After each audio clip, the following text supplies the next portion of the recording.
Hello friends, welcome to my channel learning lesson. সম্প্রতি উত্তরপ্রদেশের প্রয়াগরাজে শুরু হয়েছে মহাকুম্ভ মেলা। দীর্ঘ 144 বছর পর অনুষ্ঠিত হচ্ছে এই মেলা। চলো আজ জানবো কুম্ভ মেলার খুঁটিনাটি। কুম্ভ মেলার মধ্যে অনেকগুলো বিষয় রয়েছে। সাধারণত কুম্ভ মেলা 4 বছর অন্তর আয়োজিত হয়।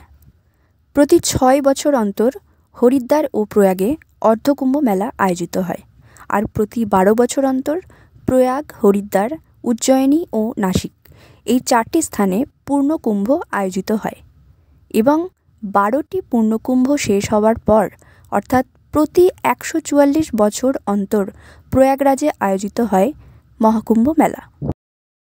হিন্দু পুরাণ অনুযায়ী কুম্ভ মেলার কিছু ব্যাখ্যা রয়েছে।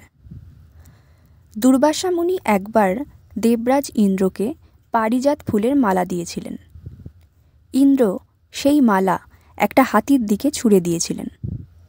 হাতিটি সেই মালাটি মারিয়ে দিয়েছিল এবং এই ঘটনার ফলে দুর্বাসা মুনি খুব অপমানিত বোধ করেন এবং অপমানিত হয়ে দুর্বাসা মুনি ইন্দ্রকে অভিশাপ দেন যে ইন্দ্র তার সমস্ত কিছু হারিয়ে ফেলবে, তার রাজ্য, তার ক্ষমতা, তার যে দেবতাদের গৌরব সমস্ত কিছু হারিয়ে ফেলবে, লক্ষ্যহীন হয়ে যাবে স্বর্গ।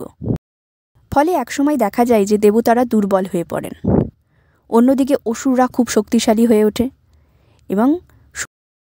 এবং সমুদ্র গর্ভে অবস্থান হয় মা লক্ষ্মীর। স্বর্গের জৌলুস ধীরে ধীরে হারিয়ে যাচ্ছে। এভাবে অসুররা দেবতাদের ওপর হামলা করছে।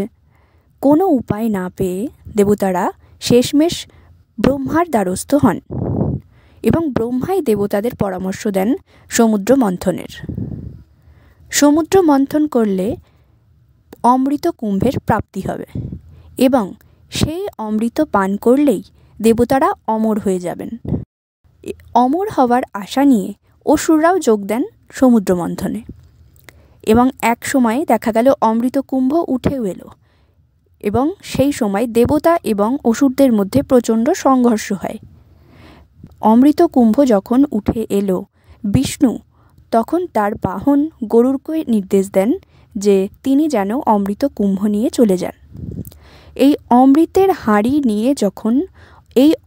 কুম্ভের হাঁড়ি নিয়ে যখন পালাচ্ছিলেন, ঠিক সেই সময় এই হাঁড়ি থেকে কয়েক ফোঁটা অমৃত পড়ে যায় এবং আজ যে 4টি স্থানে কুম্ভ মেলা আয়োজিত হচ্ছে সেই 4টি স্থানেই এই অমৃত পড়েছিল এবং মহাতীর্থস্থানে পরিণত হয় এই 4টি স্থান। এই 4টি স্থান কি কি?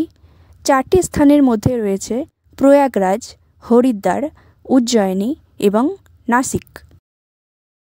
কুম্ভ মেলা যে আয়োজিত হয়, কুম্ভ মেলার যে তিথি ও তারিখ, সেটি কিন্তু সূর্য, চন্দ্র এবং বৃহস্পতি এই 3টির রাশিগত অবস্থান অনুযায়ী এই মেলা আয়োজিত হয়। মূলত নদী কেন্দ্রিক এই মেলা।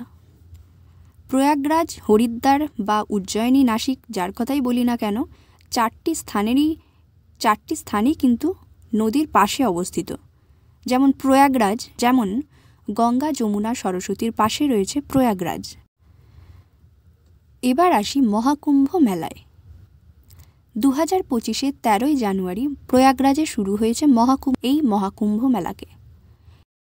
ভারতবর্ষের পাশাপাশি বিশ্বের বিভিন্ন দেশ থেকেও পুণ্যার্থীরা এসেছেন এই মহাকুম্ভ মেলায়। পুণ্যস্নান ও মোক্ষ লাভের আশায় তারা এসেছেন এই মেলায় যোগ দিতে। গঙ্গা, যমুনা, সরস্বতীর মিলনস্থলে তারা পুণ্যস্নান করছেন। 144 বছরে একবারই আয়োজিত হয় এই মহাকুম্ভ মেলা। হিন্দু পুণ্যার্থীরা মনে করেন কুম্ভ মেলায় স্নান করলেই সমস্ত পাপ থেকে মুক্ত হওয়া যায়। বিশেষ তিথিতে পুণ্যস্নানই হল কুম্ভ মেলার প্রধান অংশ। ভিডিওটি ভালো লেগে থাকলে লাইক করো, শেয়ার করো, সাবস্ক্রাইব করো। Thank you.